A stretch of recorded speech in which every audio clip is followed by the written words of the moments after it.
Welcome lads and lads, welcome back to the King's Catalogue, where today I wanted to review the newest entry in the Marvel Cinematic Universe, Ant-Man and the Wasp, into the Quantumania. I think that's the title, I can't actually remember. It's the newest, as I said, Marvel film, and yeah, let's get straight to review.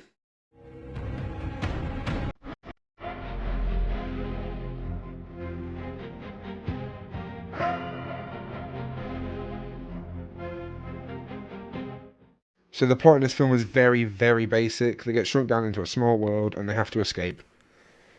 Now you might be thinking I'm missing a few things, which I definitely am, but those things really aren't that important in the whole scope of things. But for the sake of it, I will give you the long version. Scott, aka Ant-Man, he's a happy man. He's a happy man. He has a family. You know, he saved the world. Everyone loves him. He wrote a book. Yeah, people like this man. But Scott has an argument with his family. Not the best. He picks his daughter up from a police station and they have an argument in the car.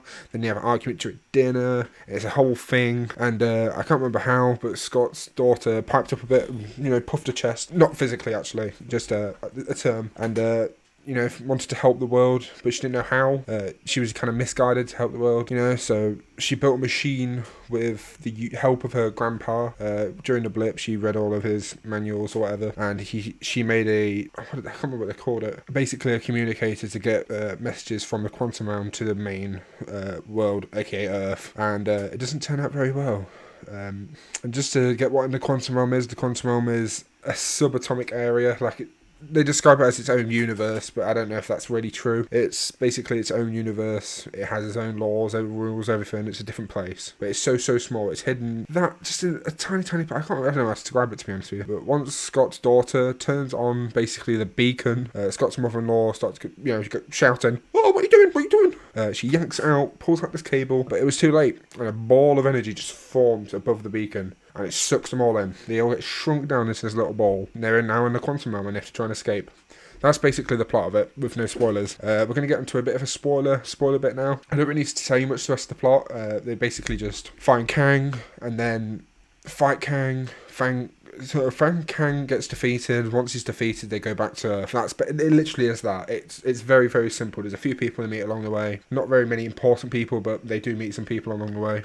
So I'll go on to the characters now. Scott, aka Ant-Man, was good. I think he was very strong in this film. He was a great character. He's one of the better characters in this film. He was strong. He knew how to use his powers, so it's not an early installment, so he actually knew what he was doing. His comedy was alright. Out of everyone, he probably was the funniest, even though famously Marvel humour was pretty shit. Is pretty shit, and in this film the humour really did not help itself. The humour was terrible from basically everyone else. He was good in this film. He was strong. He was a good main character as well. I'll give him the credit of that. He's also Paul Rudd, a great actor, and he's a great character in this film.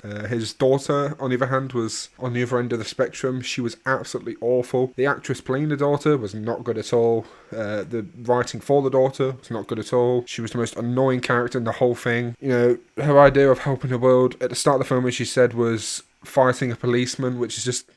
They didn't need to make it that political for no reason. It was very weird that they went there, but whatever. I guess that does appeal to probably the Marvel demographic. But yeah, I really did not join her in this film.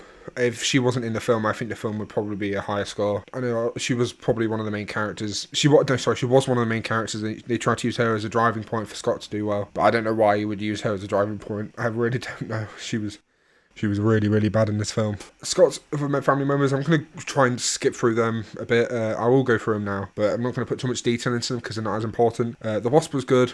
Cut her hair, so she looked weird.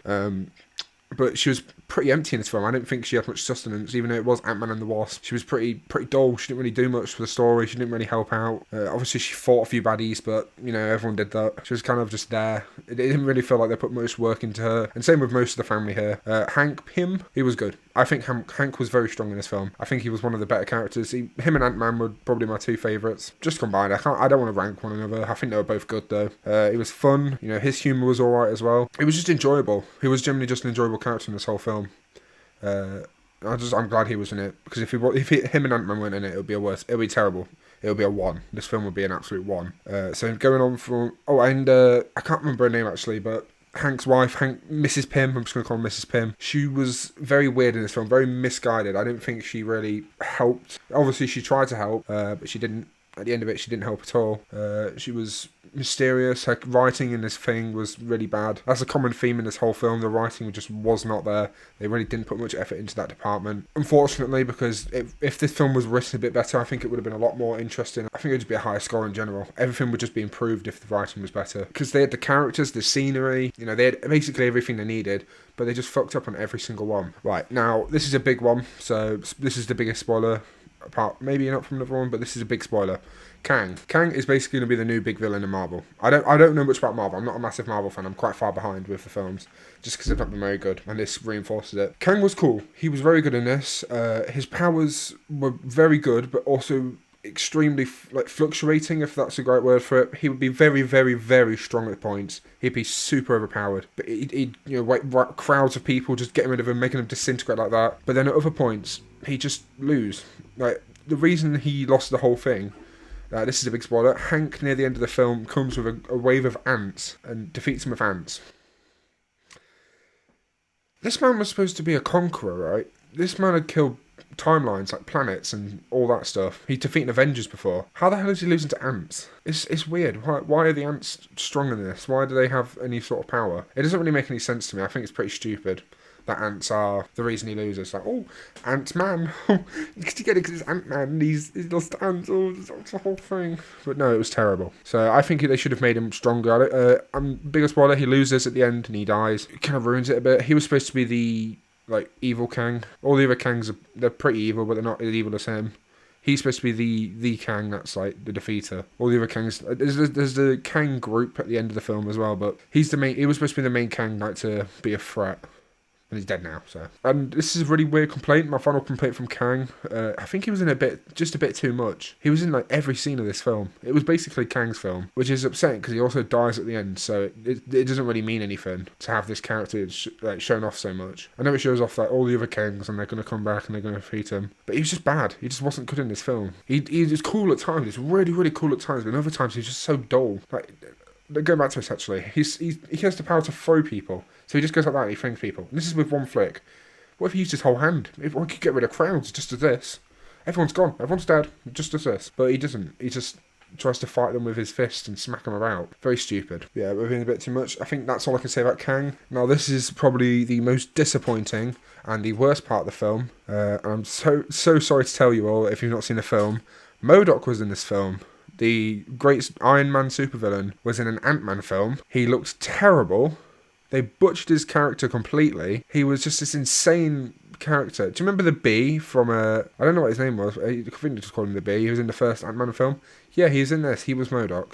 For some reason, they made him MODOK. It was terrible. He just didn't suit MODOK. It was a different character. It just didn't make sense. I understand why they didn't use MODOK in normal MCU, because it would be a bit weird to have a floating head when they're trying to make this world more serious. But they really did butcher MODOK, and it was very upsetting to see. He was underpowered. He was very, very weak.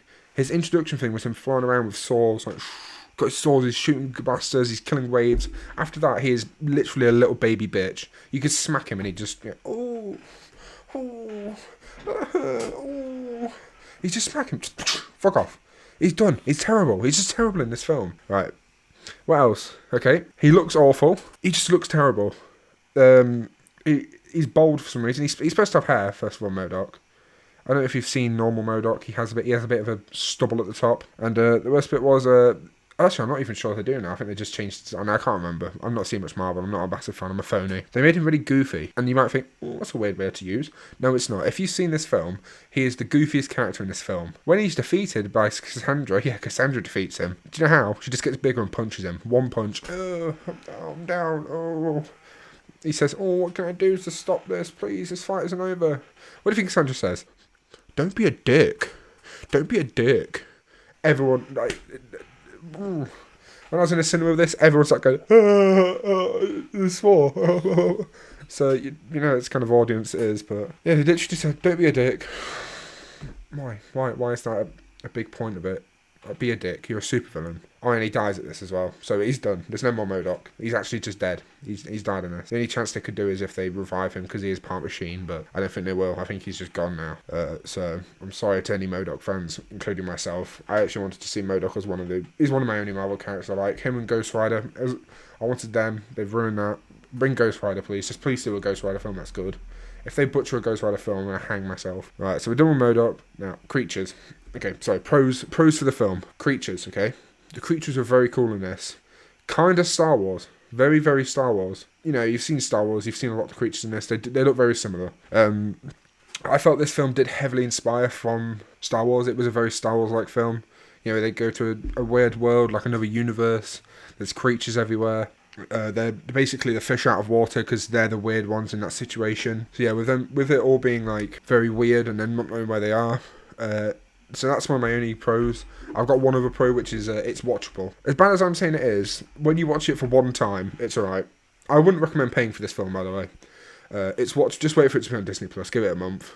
It's watchable.